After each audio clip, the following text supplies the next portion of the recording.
தமிழ்நாடு முழுவதும் அந்த வரைவு வாக்காளர் பட்டியல் இறுதிப் பட்டியல் வெளியாகி இருக்கிறது. கிட்டத்தட்ட 1 கோடி வாக்காளர்கள் நீக்கப்பட்டிருக்காங்க. இது எப்படி பார்க்குறீங்க? நான் என்ன பார்க்கறது? தமிழகமே பார்த்து கொண்டு இருக்கிறது, பாரத தேசமே பார்த்து கொண்டு இருக்கிறது. நான் ஒரே ஒரு கேள்வியை தான் கேட்குறேன். 1 கோடி வாக்காளர்கள் நீக்கப்பட்டிருக்கிறார்கள். இதில் 1 கோடி வாக்காளர்கள் நீக்கப்பட்டிருக்கிறார்கள் என்று சொல்லவே கூடாது. 1 கோடி வாக்காளர் என்று சொல்லப்பட்டவர்கள் நீக்கப்பட்டிருக்கிறார்கள், அப்படிதான் சொல்லணும். ஏன்னா வாக்காளர்களை நீக்கிட்டார்னா வாக்களிக்கிறதுக்கு தகுதியானவர்களை நீக்கினது போல, வாக்காளர் என்று சொல்லப்பட்டவர்கள், இல்லை என்றால் வாக்களித்து கொண்டு அப்புறம் வாக்களிக்க முடியாமல் இடம்பெயர்ந்தவர்கள், இறந்தவர்கள்.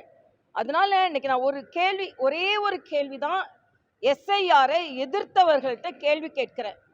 இண்டி கூட்டணியை சார்ந்தவர்கள், முதலமைச்சர் உட்பட, தேர்தல் வரட்டும், இந்த தேர்தலை முடிச்சுட்டு நம்ம எஸ்ஐஆர் செய்வோன்னு சொன்னீங்களே, அப்போ இந்த 1 கோடி வாக்காளர் என்று சொல்லப்பட்டவர்கள், அவர்களை வச்சு அவங்கள ஓட்டு போட வச்சு செய்யலாம்னு நினச்சிட்டு இருந்தீங்களா?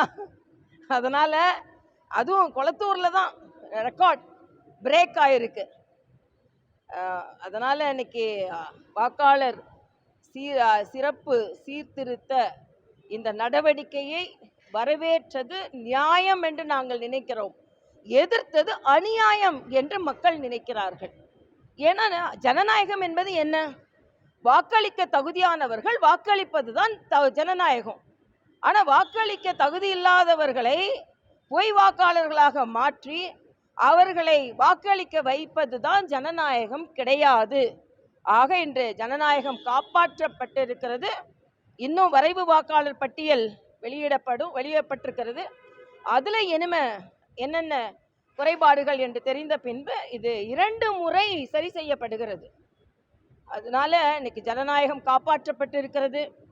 உண்மையிலேயே தேர்தல் நடைபெற போகிறது. உண்மையான தேர்தல், பொய் தேர்தல் இல்லை. அதே மாதிரி நம்ம ஏமாற்றுவர்கள் நிச்சயமாக ஏமாந்து போகின்ற ஒரு தேர்தல். அதனால தான் இதுவரைக்கும் ஏமாற்றி கொண்டிருந்தவர்கள் ஏமாற்றப்பட்ட எஸ்ஐஆர் என்பதுதான் எனது கருத்து.